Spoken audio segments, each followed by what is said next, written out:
लेबाक अमा ngakpa matamda लेबाक अमा लेबा matamda मागी स्टेट अरेना अखोइना लौनरिबा मागी पॉलिटिकल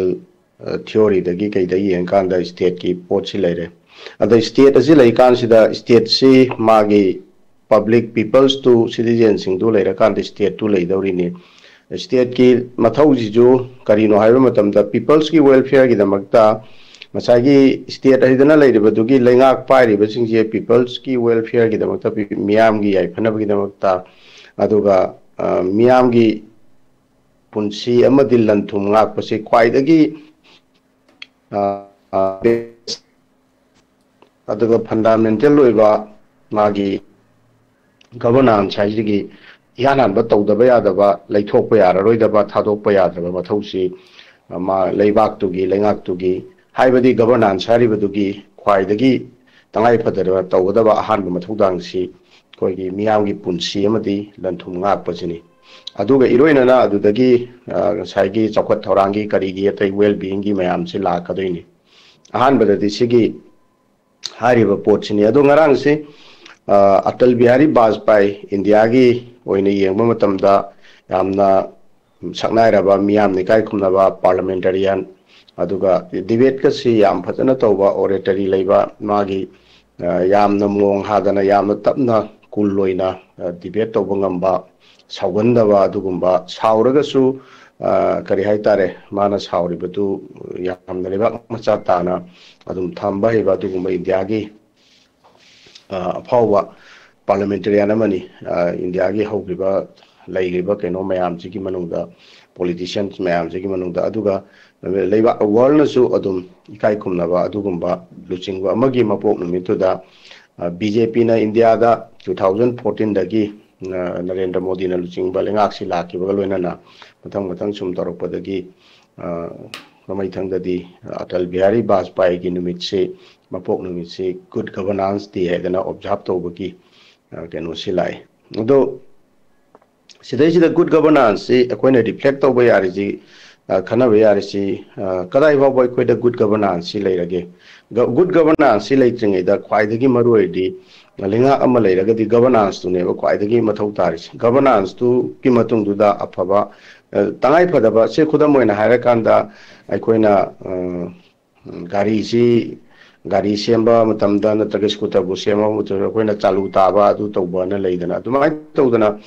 लेंगा अमदु हाना तंगाइ फदना लेंगा आइजे लेबा म चंगेबा अदुगी लेंगाक्तो की बेसिक ओइबा फंडामेंटल ओइबा पोर्टसिंदु मथौ मंगमसिंदु फजना तौरकांदा गुड गवर्नेंस तो लाक्तोइनी चीफ मिनिस्टर नौथुमम बिरेंदा मागी माना 2017 दगी अहानबा चीफ मिनिस्टर होइना बीजेपी की लुचिंगबा मोइना कारकांदा लेंगाक्सी पायरकपा मतमदा माना मणिपुर की याइफनबगी तौनिंगबगी मागी अपाम्बा मागी अनिंगबा मागी स्पिरिट मयाम उबा फंगी अदुम अखोइना उजु की हवलकपदा अदुगा मियामगा समननबा होटनबगी पोटसो अदुम लई अदुबु तौरखिबा मयाम सिगी मनुंगदा अदुम लेबाकी याइफनबदी तौबा तौरिबा पोतु माना तौजरिबा तौनिंगिबा थबकसिंग अदु लेबाकी मियामगी याइफनबनी अदुगा माना ngang तौथोरकपदा सो अपुनबा मणिपुर की अदुगा तोंगा कांगलुपसिंग लेमिनरिबा मणिपुर दा खुंदा लेटामिनरिबा पुनमक्सी लोइना अमगा कोइगी मतेंग पांगनदना अमना अमगी केनो तौनरगा कोइगी मतेंग लौनरगा को एक्जिस्टेंस की पोट अदुगा पुन्ना हिंगमिनबगी पोट पुन्ना चाखोटमिनबगी पोट से मा हौबदगी nganगakpa अदुगा मियामगा समननबा होटनबा मतमदा माना कोइगी कई हाइतारे मियाम की नुमित हाइदना तौबा अदगी गो टू द हिल्स साइगी एजुम्शन दे चिंग तमग से हानदगी समनरक्त्रे हाइबगी एजुम्शन नम लौरकांदा मधु चिंग द चत्प मथौ ताइ हाइदना तौबा मयाम अमा तौई अदो लुरीदी मतमदुदसु आई अदुम स्केप्टिकल ओइजगी दुगा आई अदुम क्रिटिकल ओइनजु यंगजगी अदो हौजिकसु अदुम खतंग क्रिटिकल ओइना येंबगी अदुम मथौ तारि तौरिबसि साइगी मियाम की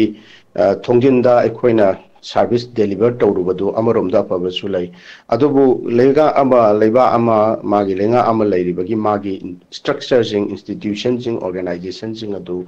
फजन मथौ तोहनबदुनि गुड गवर्नेंस की ख्वाइदगी मरु ओइरिबा कैनोसे अदगी मधुगी पोर्टसिंग दुति हौजिकसु तौननब होनबा मतमदा गवर्नेंस से तौनबोन अचौब टीम की लीडर अमनी टीम जो मैनेज तौदोरिनी पर्सनल मैम मैनेज तौरगनी तोान तोान इंस्टीट्यूशंस तोान तोान डिपार्टमेंट मैम कनो तौरकदोनी डिपार्टमेंट मागी कैबिनेट कॉलीग्स येंदोनी political executive political executive permanent executive bureaucrat मैम से कमाई तौन कमांड तौगे कमाई तौन मैम लुचिंगे मैम से लोनम कोऑर्डिनेशन टीम वर्क से फजना मागी काउंसिल ऑफ मिनिस्टर की मनुंग अफब कोऑर्डिनेशन मोइन पामीब पॉलिसी प्रोग्राम मैम फजना थमकांदा political executive permanent executive bureaucrat मैम से फजना कनो तौब ngam इन केस अखोना bureaucrat permanent executive bureaucrat officer से मपुक्सें सेंगदब यावरप मतमदा माना मिनिस्टर से कनो तौद्रगदी ब्यूरोक्रेट ऑफिसर से हुमग पुबसु मागे अल्टरियर मोटिव यावदब नते अखोई ममांग थेंगलिगिबा अदो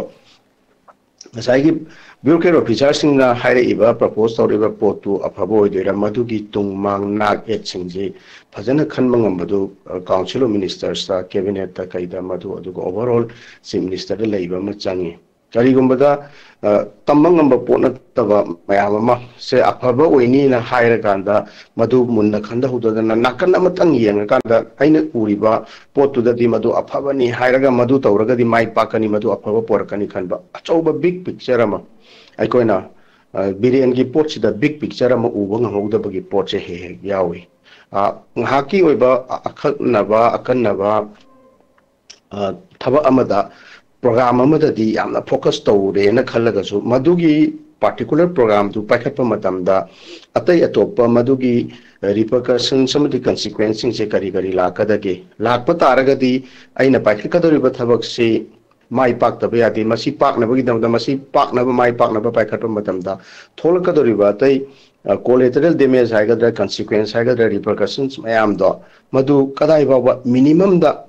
मधु कंट्रोलेबल होइबा चांग द थंबगा यागदगे दुगा मधु कमाई तौदरा अखोना पॉलिसी सिमा पाइखतलगदी कमाई तौदना मधु थोहंदबा फतबसिंग दो अखोना मिनिमाइज तौबा यागदगे हाइबना चिंबा सिंग असि इखन खंदा हौदबगी पोट सिमा मिताई आई ममांगदसु अदुम मेचेगी केनोजी थोक्त्रिङैदसु अदुम आई एनालाइसिस मतमदु दम थंबनी चीफ मिनिस्टर पामीबा मागी वाननेस से मसी फंगनना होनबा मतमदा challenges मैम सिंगनब मैम मागी मांग तारग लेजे मेट्री की ममांग इबनी अदुम थमजगिबनी अदु पोतो दुम याम कनो की वानते अदुम थोले अदुम मेट्री जी थोक्त्रिङैदा थोलप याबा थेंनबा याबा कनो मैम सी अदुगुमबसी मागी लेरिबा कैबिनेट कॉलीग्स मधु तानब वाटप्रा अदुगा मागी लेरिबा कोइबदा लेरिबा पॉलिटिकल एडवाइजर सिंग नत्रगा पार्टी की नत्रगा विजम नत्रगा कैबिनेट कॉलीग्स मागी परमानेंट एजुकेशन अफब इनपुट फंगदब्रा से खुदम from day one on of war against drug war on drug से हौरप मतमदा आइजु हाय अतैजु हाय ऐ थंदगी वानति मयामजु दुमाय वार ऑन ड्रग से मागी चप चाबा पॉलिसी प्रोग्राम अमा लेरब्रा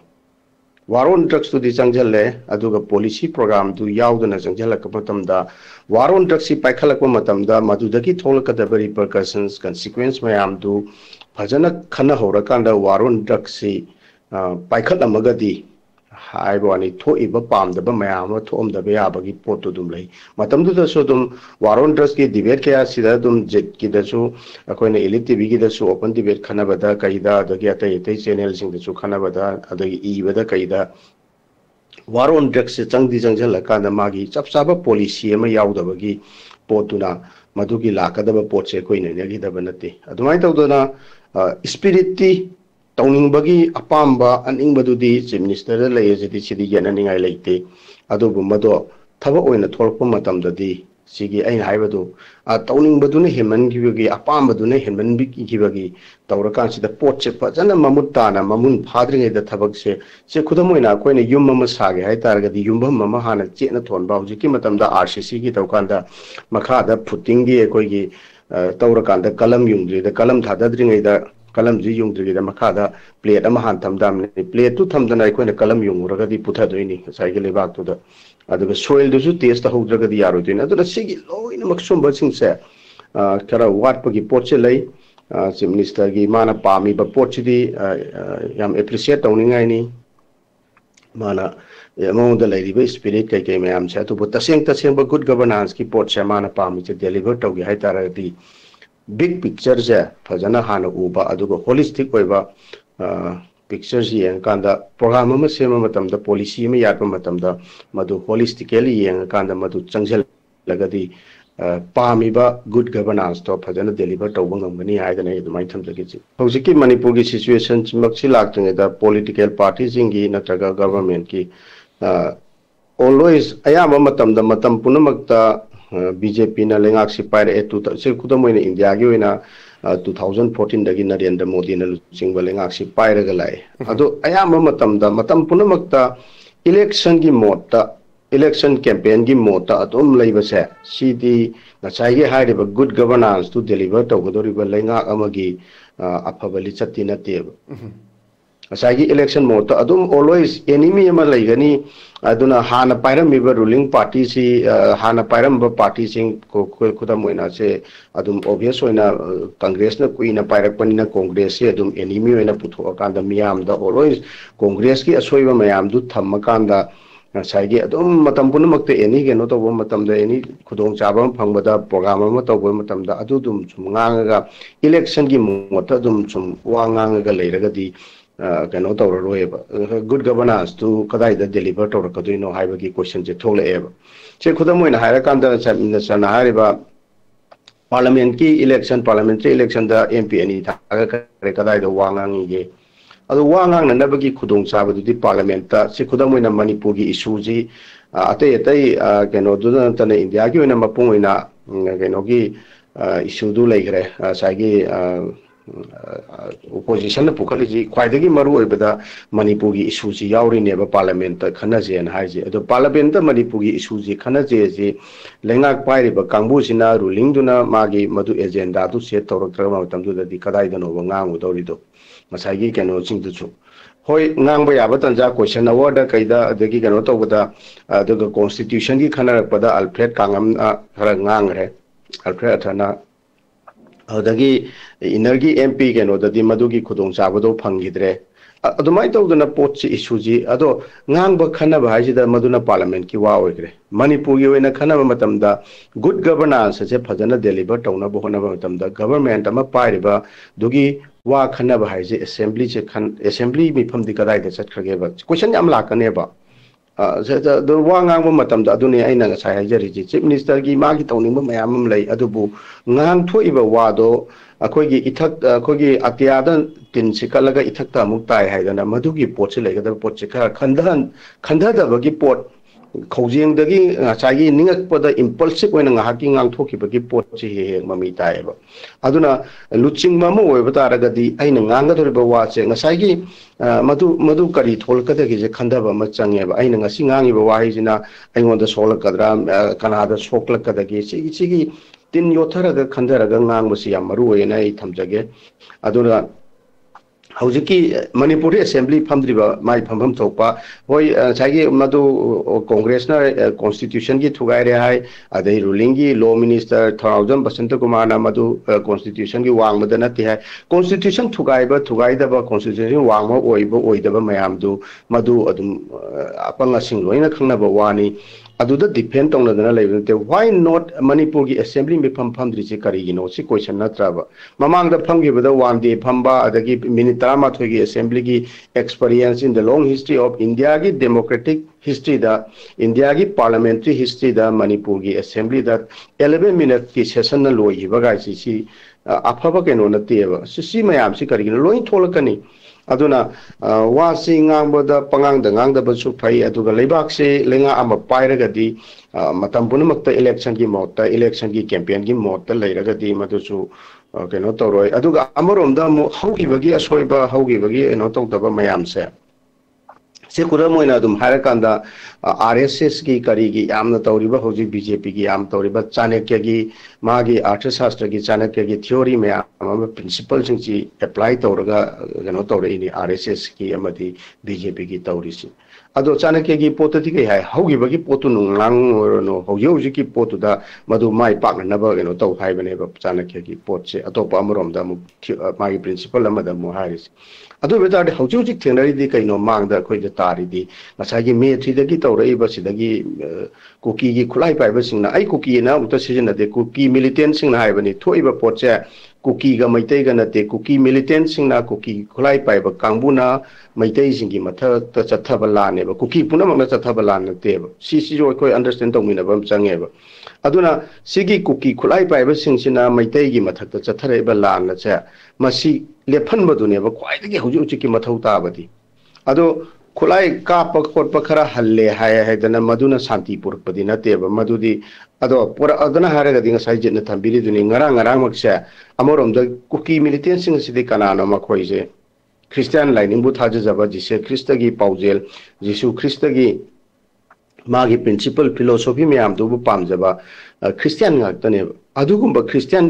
चलिबा सिदा लाइनिंग लाइसोंग की याउदे अमगी याउदे सिदा लाइनिंग लाइसोंग की पुसन बनते क्रिश्चियन धर्म बु क्रिश्चियन लाइनिंग बु थाजजरिबा कुकी खुलाई पाइबा जिंगदुना ngarang जिसु ख्रिस्त की क्रिसमस की नुमित असिदा मैतै सिंगी मथक्ता अमुक लंदारपकी पोतु ngarang तोंगा तोंगान बसिनांगकोंगी अदगा यांगपोक्पी की करीगी अतै तै मैम अमा ngarang पाउताना रिजने क्रिसमस नुमित चिदा अदुना सुगुंबा मयान से लेफनबदुने बा ngसाइगी गवर्नमेंट सिगी लेंगाक सिगी तवदोरि अदुना हौजिकी चथरेइबा कैनोसिदा हौजिक ख्वाइदगी मरुरेबा नीड ऑफ द अवार्ड लेंगाक्सिना तवगदबसे हौगिबा मयाम अदु ngangnadana legadaba nate madu hoi ngangnadaba yaroi haugiबगी हिस्ट्री फाक्तबा yaroi ममांगी मयाम अमा कोई रिविजिट तौदा yaroi रिव्यू तौदबा yaroi मदुदी करिनो हाइबा मतमदा मदो अखोइना थमगदबा लॉन्ग टर्म प्रोग्राम अखोइना मणिपुरदा ओहेनेबा लॉन्ग टर्म अखोइगी विजन दु फंगननबगी होनरकप मतमदा मदु मयाम मथौ तानेबा हौजिकी इमीडिएट ती कइनो हायकांदा इमीडिएट क्राइसिस से खुलाई पाइदना कुकी लालौबसिंग सिना अखोइगी ngahak leitana hauja sum अखोइगी खोइ महुमदा China थिनबदौना हंजन sum amuk halara amadagi amuk kapak halara amadagi amuk bom kapak thadarak sumai tawdana tawriba mayam se masi lephan baduneba haujiki government asigi need of the hour moina tawdaba immediate crisis se lephan badi thabak sineba masi lephalaba matamdadi ngasagi kuki militant singsina लेफन बाना हाइरिसि करिनो हाय कांदा अखोइ लोइना मंगना मसिदि very clear lion खंगेबा कइनो हाय कांदा मैतैना हाना लंदारो बनते cookie militant सिंगसिना लंदारक पदो मदु defend तौननबगी होनबा मतमदा मैतैगी volunteer सिंग मैतैगी खुलाई पाइबा volunteer नहा सिंगसिना खुलाई जु लेतदना गवर्नमेंट के अनबरिदगी खुलाई दु मुल्लगा लौरगा मसा सब डिफेंड तौननबगी मैतैगी नहा सिंगसिना मदु ngakcherapaki pot neba maitaina hana landaruबगी maitaina hana keno torubagi pot yaudeba hoi defend onanabagi sigi keno torpo matamda madu takhaidana khotana changchenba matamda magi mafam takhaina bo hona matamda madugi khuman laman akoigi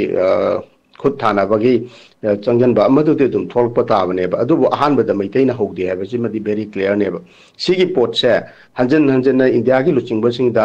huju pawba mana tadriba mamit udriba india gi luchingba sing prime minister home minister mayam defense minister external affairs minister mayam je hanjan che chief minister birena haiba ma change hanjan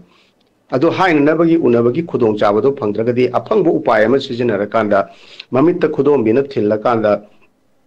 Manipur थोइजे सिनी मसे हाना लेफनबा म चंगी हाइदना हाइबा म चंगेबा अदु लेफलबा मतमदा मदुगी medium term short term कोइगी मसिदा कमाई तौदना मयाम से लेमिनबा याननबगी अमोहना कोइगी sense की अदुगा हाना युजि मी लिसिंग हुंफु हेना हुंफु माथोगी मथकता असागी खुंजाई लेचारी बमयुम मकै लोइ मांग ताखरबा मयाम से कमाई तौना मोहनजलन गदगी हाइबगी सिगी शॉर्ट टर्म केनो से अमुक लाकदबनेबा अदुगी मतुंग द लॉन्ग टर्म द कोइगी कोएक्सिस्टेंस की करीगी कोइगी मिटॉप सिंगी करीगी पोट से लॉन्ग टर्म द कमाई तौना तौबा यागदगी हाइबा पोट से लाकदबनेबा अदुना immediate need of the hour द कोइगी गवर्नमेंट न तौगदबसे अमुक न निंजिंग जरी जाइना by any means sizinarkanda chief minister na state sigi aduga center ga aduga aikoi mayam na su loina uba poni khangba pone aduga union government sina central government sina irang se khuthan ba je lephan gi haraga di makhoi gi attitude makoi gi khalliba wakhan khukhan aduga irang sida uriba wakhan mi engja honga kan sida makoi na tauge haiba determination ama yauna lephan gi haiba chapchana khallagadi lephan mangami haiba sidi apang asing loina unare madu center na tauba changi madu center na tauba do tawur hanna bagi damakta neba mayamna state government ta chief minister da kaida madu koigi nuai tabagi hai dabagi tawdabagi ngasi phawada se khudam oina nahan agartala da NEC gi keno chatle haraga su madu home minister ga chief minister ga interaction tawbagi khudong chaba phangbra phangdabra manipur gi suda kari wagang na re ingang na rakte haibagi poche koi media da ju phangde phangbangamde aduga chief minister gi office ta gi du madu media da share torok palaite aduna sumba mayam jine ai haijaninge ai khoi gi particularly manipur gi miyamna mapungoina maitai jing naga jing aduga toan ba lairiba maroina maitai jing ai tare maitai jing nadi ngasai gi hojik akhoi gi da thoi berang si Myanmar dagi changchelaki ba illegal immigrant sing mapungoina kuki sin kangbu sing asina mana keno tawra kan sida makoina kulai pairaga poppy plantation kai kai me ama tawra kan da makoi yoiba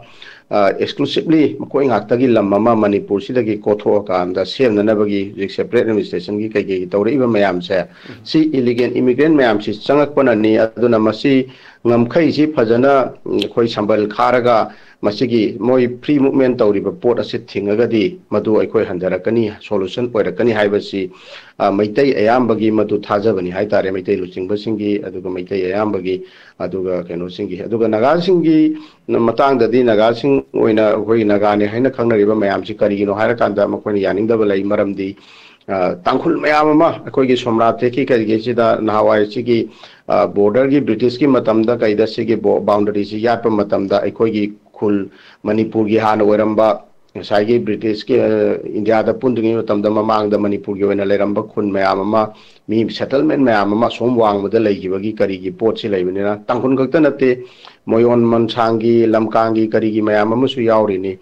sumaina asomda leithokhiba sigi mayam si yengkanda naga da belong tawriba manipur gi kangrup mayam singasina si hajalagadi magi imung manung mari mata chathok chachin mayam am yaro che khudam oina haraga su kotharom de yenga su kotha da leiriba maitai khun gi low si asomwang da low uba dum chathok chachin tawba mayam am dum yaudaba nate low de dum asomda chatlaga uba duga leibadi boundary di somda leiba low du de dum access tawba adu su dum lei asuma mayam si yenga kanda samban khajan gargadi se khoi loing no tawrani haibagi aduga cookie sin jingi maroina cookie adu jomi na khangna riba mayam sigi wana ama were makhoi gi diam phong na haire makhoi gi machin manau i gi mari mayam ama leiriba sagi sin state ta leiriba aduga mizoram da leiriba aduga sigi sagang region da leiriba kholiba mayam si tawraka da makhoi gi oiba leiba kama semning bagi mang ama leiba sigi mayam si leire aduna makhoi na masigi FMRC scrap tawbada yaningdabagi saman khabada yaningdabagi pot awda February 8 chahijigi 2024 gi February 8 ta home minister na FMRC scrap tawre na lauthor ko matamda aidi dum skeptical oi edi khitan critical oi na ju yengi matamda da lauthoiba pot tu ngasai FMRC di ta sengna tawdi external affairs ministry na tawraka da lepkadaba pot neba aduda matamdu de external affairs minister na madu decision lobagi pot leiteba home minister na lauthok sabani lauthok paduda palliba wafam amadi kaino harakanda saigi in the process of scraping saigi FMR do scrape tawnanabagi process ta leibagi pot to pan maneba external affairs ultimate decision the external affairs ministry na lawrakada baneba adu external affairs ministry dagi FMR scrape tawbagi pot chenga si bawai khoi decision loba madugi official order thokpa junga si bawba leiteba aduga matamdudana FMRC lokthue haiba matamdana aikoi gi manuina maitai singchina harauba haitare harauhanba aduga pot aduga yamna India gi sigi leiriba Indo Myanmar ki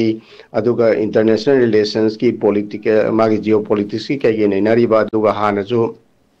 India gi diplomat ko oramba sing mayam man haiba matamda FMR script tawrakpagi aduga border fencing lakpagi potcha karigino haiba kanda magi nungda leiba maridi China power gi China gi factor si la kanda hayeng Myanmar gi oiriba magi kangkhong chaiba hojik sine na ta daba yamna chaotic situation ama leiba matam sida Chinese forces sina Myanmar da haijala kanda यामना line India तक्सलप याबगी खुदोंचाब लेगद्रा हाइबगी अदुगी अकीबदुना मरम ओरकांदा बॉर्डर फेंसिंग की करीगी पोट से लौखलपकी पोतुनेबा अखोय स्वाइदना मणिपुरदना मरोइना बीजेपी की लुसिंगबसिंग कई मयाम अमना मणिपुर की दमकता मधु तौरकपदौना अखोयना लोइना उहनबगी पोटसु यावरे अखोय मयामनसु मधुमाइना खनमनेबा अदो तसेंगबदी जियोपॉलिटिक्स की करीगी एंगल दगी यंगकांदा बॉर्डर फेंसिंग से चाइना की करीगी पोट से यंगकांदा तौबगी पोट से दे अखंग अहि एक्सपर्ट मयाम अमगी कमेंट्स मयाम अमा आर्टिकल मयाम अमा एनालिसिस मयाम अमा फोंगनगरे थमनगरे अदुबु अखोयनादी बॉर्डर फेंसिंग से तौरकांदा ngasa इलीगल इमिग्रेंट्स से लोइना केनो तौने हाइबा अदो बॉर्डर फेंसिंग से फनायामना तौरगसु अदुगे एफएमआर से केनो तौरगसु बॉर्डर मैनेज तौरिबा बॉर्डर गार्ड सिंग कनाना ngai ngak सेलिबा सिक्योरिटी सिंग अदुना सिंसियर ओइद्रबा इंटीग्रिटी लेत्रकांददि अदुम प्रॉब्लम जे अदुम अमहाओइनेबा अदुना एफएमआर की पोट से 19 अहानबदा इंडिया सी केनो ओरको मतमदा मणिपुर से इंडिया सरू ओरे 49 दगी अदुगी मतुंगदा 50s की करीगी मतुंगदा इंडिया से 26 जनवरी 1950 दा रिपब्लिक ओरबा मतुंगदा एफएमआर से तुम 72 किलोमीटर्स फाउबा 72 आवर्स की अदुगा किलोमीटर 60 रोम चप्पा याबगी पोर्ट लेरमे 40 किलोमीटर्स की लेरमी नुमिनु लेरमी मै मथंग मथंग लापदो 1960s की मतमदा अमुक 61 टू ओरंगने खाली अदुदा अमुक अहोंग खरा अमुक लाए अदगी within 40 किलोमीटर की पोर्ट लाए अदो मथंगदा लाख्रिसी कमाई तौगेदा तसेंगना एफएमआर ना अमुक चनरिसी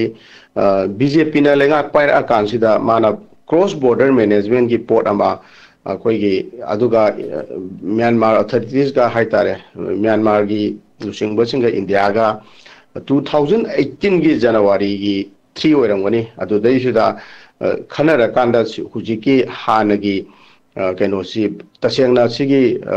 फ्री मूवमेंट रिजिम से अमुहना हिंगतहलिबा पोर्ट सिदी बीजेपी की मतम 2018 की जनवरी 3 सिदा इनरिब एग्रीमेंट सिदा इनेब क्रॉस बॉर्डर मैनेजमेंट की पोर्ट अमु मतम दु याने अदुगी पोर्ट से अखोइना प्रोटेस्ट तौरकपदगी ममै थंगदा हुजिकी 2024 की पोर्ट सिदा कैनोसे लाए 8 फरवरी से स्क्रैप तौबगी पोर्ट लाए अदुबो हौजी लाइबा पोती अइना हाइजग्रिदुनी मदो चपचाबा स्क्रैप तौयेनो होम मिनिस्ट्री ना लाउथोकचरगसु एक्सटर्नल अफेयर्स मिनिस्ट्री दगी हौजु फाव मदुगी कनो दुमा लेते अदुगा बायलैटरल रिलेशंस नि सिगी फ्री मूवमेंट रिजिम की पोर्ट से अदुगा म्यांमार अथॉरिटी गा इंडिया की अथॉरिटी गा हाइबदी गवर्नमेंट अनिजी मतांगदा अनिदुना खनरा कांदा एसी तो हाइबगी पोर्ट लेते होय यानिंद्रगबुदी यूनिलेटरली मदु विड्रॉ तौबदा कछु कायदे इंडिया ना दुम तौबा याय यानरी बायलैटरल रिलेशंस तो के यानिंगदब नुमित अमदा अमना तो ए हाइबा मतमदा दुम तोकनी तोकबुदी अदुबु इंडिया ना जु म्यांमार गा लेनरी रिलेशन सिदे अदुम माना इन गुड टर्म्स ता थमनिंगबगी पोतो दुम लेबनिना हंदक तसु रिसेंटली इंडिया की तोंबा लुचिंगबा मयामा इवन एक्सटर्नल अफेयर्स मिनिस्ट्री ममांगदा चटली उदगी इवन हंदक रिसेंटली अजित डोभल अदुम चलुई लुचिंगबा थै चलुई अदुदा ngangnarक पोर्ट मयामा अदुगा सिगी बॉर्डर फेंसिंग सी की थबक तौरगसु कोई फ्री मूवमेंट रिजिम से पूरा स्क्रैप तौरकांसिदा मदुगी इंपैक्ट टुदी नाकन अनिमक्ता दुम ओइबा असोमदसु ओइबा सोमदसु ओइबा अदुना से खुदम ओइना कोविड लाकपदगी 2000 कोई 20 की मार्च 10 दगी कोई से इन रियलिटी ददी 2020 की मार्च 10 दगी अदुम स्टेट गवर्नमेंट ना ऑर्डर थो कांदा अदुम कैथेन बॉर्डर फ्री ट्रेड की मोरे की नफालों की थिंगी बदे अदुम थिंगगा लाखरबने बहुतना मे 3 की इरांग जे थोलकपा 2021 दा मिलिटरी कुना मु केनो लाखिबे मतुंग दगी मथंग मथंग थिंगखिबा अदै मे 3 हौजिकती लोइनमक से केनो तौरकांसिदा सोअबने हौजिक लाइबा पोट से इंडिया ने यंगमदौरिसी अइना उबा मतमदा लार्जर पिक्चर अमा बिग पिक्चर अमा यंगकांदा जियोपॉलिटिक्स की अदुगा म्यांमार गा लेनरिबल रिलेशंस सिदैसिदा फ्री मूवमेंट से हौजिकसिना क्रॉस बॉर्डर की साइगी फ्री मूवमेंट रिजिम सी की पार्ट अमा ओइदोइने अदुम क्रॉस बॉर्डर मैनेजमेंट की ओइबा मीटिंग नि नहा तोइदोना सिदा हाना 16 किलोमीटर नागे ता चलंबा याबदो हौजिकसिना मदु 16 किलोमीटर दो खरा टेंशन हलकांदा 10 किलोमीटर नागे तगी इंडिया की मनुंगदा बॉर्डर दगी इंडो म्यांमार बॉर्डर दगी इंडिया रोमदा 10 किलोमीटर की मनुंगदा लैबा मियोइसिंग हाइतारे अदुना असोमदा म्यांमार रोमदा चटपा अदुगा वीक अमा चयोल अमा लैरुबा याबा अदुगी पोचे लाए सिदा लाइसिदा हौजिक मोइन हाइरिसि point entry and exit point पुन्ना निफु हमदोय हांगदोयने अदुबो अहानबा फेजदा निपान हांगनी हाइरिब निपान से हांगा कांसिदा एंट्री एंड एग्जिट पॉइंट सिदा सोमदगी असम राइफल्स की थ्रूदा अदुगा स्टेट पुलिस की ऑफिशियल सिंग लैनी अदगी हेल्थ की ऑफिशियल सिंग लैनी अनि अनि पुलिस पर्सनल अनि अदुगा हेल्थ की पर्सनल अनि अदुगा असम राइफल्स की थ्रूदा हाइबदी बॉर्डर मैनेजमेंट से बॉर्डर गार्डिंग से मणिपुर की सेक्टर से असम राइफल द सिनबनीना असम राइफल न मधु बॉर्डर मैनेज तौरकांदा असम राइफल की हुजिकी कांबुदुना पीब पास अमा पायरकांदा असोमदा चत्तोइनेब अदुदा सिदा यामना कइनो तौरइदि असम राइफल सि थाजदबगी पोट अमा मियामदा मणिपुर की मियामदा याम चाव लेरे ट्रस्ट डिफिसिट से लेरे मखोइना सुकुइना मणिपुर की बॉर्डर से गांगला अकांदा मखोइना फजना गाक्तदना हाइरिबे इलीगल इमिग्रेंट मयाम से लाख्रिनेब हाइबगी कइनोसिनेब मियामदा लेरिसे अदु इतारगदि हौजिकसु मियाम सिना मणिपुर की मियाम ना ख्वाइदगी थाजद्रिबा असम राइफल सिना स्टिल अदुम बॉर्डर मैनेज तौदौरी पास पीरगा चंथोक चंसिन तौबै पोसि मोइन लोइन तौदौरी असोमदा अमुक येंगदोइने अदुना असोमदगी अदु हौजिक लैदौरिसि नुमित तरेनी चथोक चसिन यादौरिनी अदो सिदैसिदा थोलइबो वाफमदि सिदा चत्तोहिसि कैगिनो बिजनेस की अदुगा अना लायेंगी पोट अमा अदगी ललोलिति की पोट अदगी टूरिज्म लम कोइबगी कल्चरल एक्सचेंज प्रोग्राम हाइरिबसिंग से सिगी हिरम खर सिखकिनेब चथोक चसिन यादोइजे सी याइ हाइदना अतोपा थर्ड कंट्री अमगी मी अमना सिदैसिदा चथोक चसिन याबै पोतुदि नतेबा अदुगा अमुक हाइरिसिना सिदा चथोक चसिन जे तौबो मतमदा पासपोर्ट कॉपी अमदी पासपोर्ट पाइबो होइगदबनी अदुगा मसागी आइडेंटिटी प्रूफ होइबे याबा आइडेंटिटी प्रूफ होइबे आधार होइबे याय पान कार्ड होइबे याय अदुदी मोइना लेपनरानी अदुगा मसागी होइबा सेल्फ आइडेंटिटी कार्ड अमा यावगदबनी अदुगा पासपोर्ट सु पाइगदबनी अदुगी मतुंगना चथौ चचिन केनो पीगनी हाइबनी अदु लुरे इसे तसेंगना अदुगी पोची सी बॉर्डर की विदिन 10 किलोमीटर्स बोथ साइड्स ता किलोमीटर 13 से चथौ चचिन याहला कांदा नुमित तरेनी भावबा असोमदा सोमदा लैबे याबा अदै सोमदगिना सोमदा केनो लैबे सिगी पोची तसेंगना हाइरिबे हिरम खर खकी ओइजाला मसिना तबा अतोपा हाइदोक्तबा मरम लैबजाला से खुदम ओइन हायरकांदा हौजिकसी अदुगा असोमदगी हुजिकसी कराना बर्मीज अथॉरिटी की बर्मागी हुजिक लैरिबा म्यांमार की सरुकसिंग से अयाम्बा पीडीएफ सिंगना कंट्रोल तौबा अदगी से खुदम ओइना अराकान लोमदा खाइल लोमददी अराकान आर्मी ना लोइन कंट्रोल तौबा चिन कनोदना चिन स्टेट मनुंगदना चिन ब्रदरहुड अदुगा सगांगी रीजन की मते खरा अमजु जी केनो सिंगसिना कोगी चिन ब्रदरहुड की मनुंग चलिबा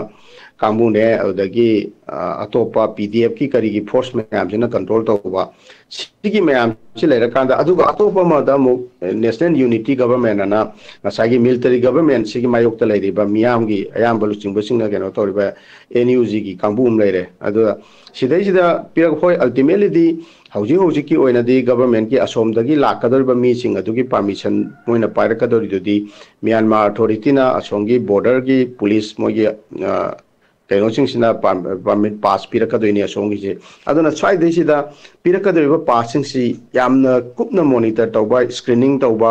तसेंगना मोइसि निमित क्यानि लै चंगइबा एंट्री सि वान चंगाकांदा एंट्री सि की मागी एक्सपायरी लोइद्रिंगदा हनगिबगी खोटगिबगी एग्जिट तौगिबगी सिगी मयामसि कदाइ बाबा अखोइना थाजबा ngomgdage नत्रगना इरांग सि लैबा मतमदा इंडिया ना हौजिक से मूवमेंट से लोइन लेपखिबसिना तसेंगना इंडिया ना हौजिक तौनिंगिबा अतोप अतोपा काउंटर इंसर्जेंसी की करीगी एक्टिविटीज खर तौनिंगबा मतमदा सिगी बॉर्डर से पूरा थिंजनबसिनासु मकोइदा खोंगलौनबा लैबदगी मसे बॉर्डर की फ्री मूवमेंट से खर लैरगदी काउंटर इंसर्जेंसी की कई पार्टिकुलरली मणिपुर की खोगी हौजिक फावदा वारी सानबगी पीस टॉप लाक्ट्रिबा मणिपुर की लालहौबा मयाम की करीगी पोट से मसिगी काउंटर इंसर्जेंसी की केनोसिंग से तौबा मतमदा बॉर्डर फ्री मूवमेंट खर लैबसिना ngसागी चथोक चसिन याहनबसिना विदिन 10 किलोमीटर्स की मनुंगदा लैबा अतोप से खुदम ओइना हायरकांदा हायरिसि कुकी की खुलाई पाइबा कांबु मयामसि अहानबदा नगागी एनएसएन की काइनो मयाम से काउंटर तौनबा कुकी खुलाई पाइबा मयाम असम राइफल सेमगलकपा इंडिया सेमगलकपा अदुई मतुंगदा हौजिकना मैतैगी मायोक्ता सिजनरकपगी पोट यामना ओबियस ओइना लैबा मतमनिना सिगी विदिन 10 किलोमीटर्स की पोट अमा पुथोरैसि ngसागी हाइरिबा ललोलिटिक की अदुगा अना लायेंग चटपगी cultural exchange program gi kari gi aduda natabada atopa unstated oiba agenda tai loina bra haiba se sichu koi hangninga oi haidana e mai thumjage